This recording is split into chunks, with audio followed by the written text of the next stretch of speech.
पहले तो मैं आपके बिल्कुल मेवात की रहने वाली हूँ। मेवात के सभी हालातों से, सभी समीकरणों से वाकफियत है, सभी से पहचान है मेरी।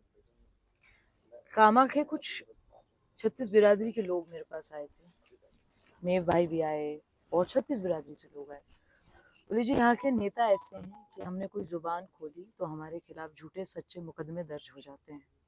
एक भय की राजनीति है और हम उनके कार्यकर्ता और वोटर होने के बावजूद भी हमें खामोश कर दिया जाता है, जेल के पीछे भेज दिया जाता है, झूठे सच्चे मुकदमे दर्ज कर दिए जाते हैं। तो मैं आज फिर बता रही हूँ, मेरा बयान समझने में या मेरे लफ्जों को, शब्दों को समझने में कुछ अगर कमी रही है तो फिर बता रही हूँ। मैं ये आज़ादी की जंग लड़ रही हूँ, अपने वोटर के लिए, अपने कार्यकर्ता के लिए, अपने साथियों के लिए। ये 36 बिरादरी की जंग है।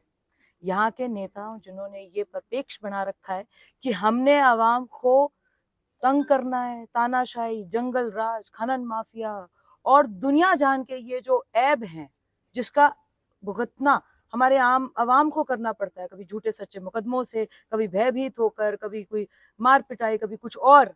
मैं आज भी बता रही हूँ, मैं अपने वोटर के साथ, अपने भाइयों के साथ सच्चे मन से, बड़ी मजबूती से खड़ी हूँ। 36 बिरादरी का ये चुनाव है। डेमरोथ पाल की मैं बेटी हूँ, जाट समाज की मैं औलाद हूँ। आप सभी के साथ, अपने सच्चे सभी साथियों के साथ, किसी के साथ यहाँ जुल्म नहीं होगा, किसी के साथ यहाँ अन्याय नहीं होगा। ये जो भ्रष्ट सरकार है, ये जो कांग्रेस की भ्रष्ट सरकार है, ये जहाँ पे महिलाएं सुरक्षित नहीं है, जहाँ खनन माफिया हो रहे हैं, जहाँ पे लोगों को नाजायज तंग किया जा रहा है, उसकी झलक और उसकी ताजगी की जो रिपोर्ट है, आप हिंदुस्तान की राजधानी तक, दिल्ली तक उसकी झलक दिखाई दे रही है, उसकी विरोध दिखाई दे रहा है। मैं आज भी कामा की आवाम के साथ खड़ी हूं और ये मैं बयान अब दोबारा उसी लफ्जों में बताना चाहती हूँ कि चाहे मुझे फिर कुछ भी करना पड़े, अपने वोटर, अपने वर्कर, अपने साथियों 36 बिरादरी के साथ खड़ी हूँ। बिल्कुल बिल्कुल कोई ऐसी ताकत नहीं है जो मुझे पीछे हटा दे। मैं उनके साथ मजबूती से खड़ी हूँ, कामा की जनता के साथ मजबूती से खड़ी हूँ। घबराने की जरूरत नहीं है, परेशान होने की जरूरत नहीं है। भ्रष्ट नेताओं से, जिन्होंने खौफ की, जिन्होंने भय बनाने की, जिन्होंने लोगों को तंग करने की, जंगल राज, तानाशाही, खनन माफिया, जिन्होंने ये सोचा कि ये हमारा पारिवारिक हक है, उसके खिलाफ मेरी आवाज है। ये सब झूठ है। हाँ, भाजपा की मैं वोटर भी हूँ और प्रत्याशी भी हूँ, इसमें कोई दो राय नहीं है। और मैं बड़े मजबूती से मुसलमानों के साथ, 36 बिरादरी के साथ, हिंदू भाई के साथ, सबके साथ बड़ी मजबूती से खड़ी हूँ। ये इलेक्शन एक बिरादरी का नहीं, 36 बिरादरी का इलेक्शन है। मैंने जब पुनाना में भी चुनाव लड़ा था तो ऐलान करके लड़ा था कि अपनी कौम की मदद और खिदमत के लिए आई हूँ। आज दोबारा उस बयान को रिपीट कर रही हूँ। जो ये तानाशाही है, जो ये लोगों को बरगलाना है, लोगों को तंग करना है, लोगों को नाजायज मुकदमे झूठे सच्चे करने, जिन्हों के घर से थानों की दलाली चलती है, उसके विरोध मेरी आवाज है और बड़े खुलकर आवाज। चुनाव शांति प्रिय होगा।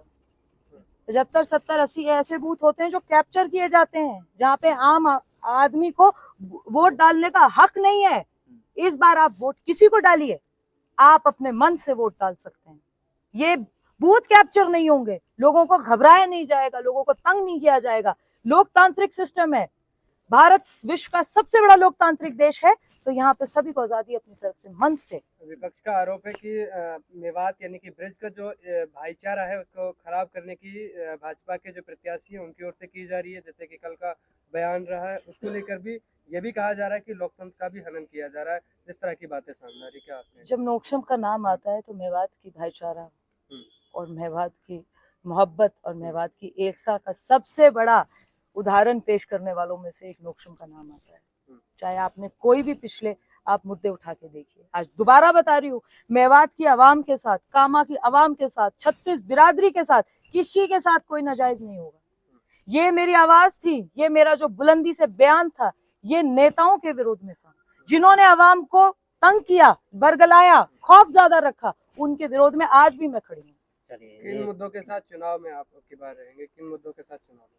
भ्रष्टाचार मुक्त, खनन माफिया खत्म, महिलाओं की शिक्षा, बच्चों की शिक्षा, अच्छे मुस्तकबिल, विकास, सबका साथ सबका विकास। आपकी दुआ से लोग, मेवात की बेटी हूँ तो लोग बहुत स्नेह, मोहब्बत, आशीर्वाद, दुआओं से नवाज रहे हैं। और कितने से होगा तो पता नहीं, पर जीत जरूर होगी।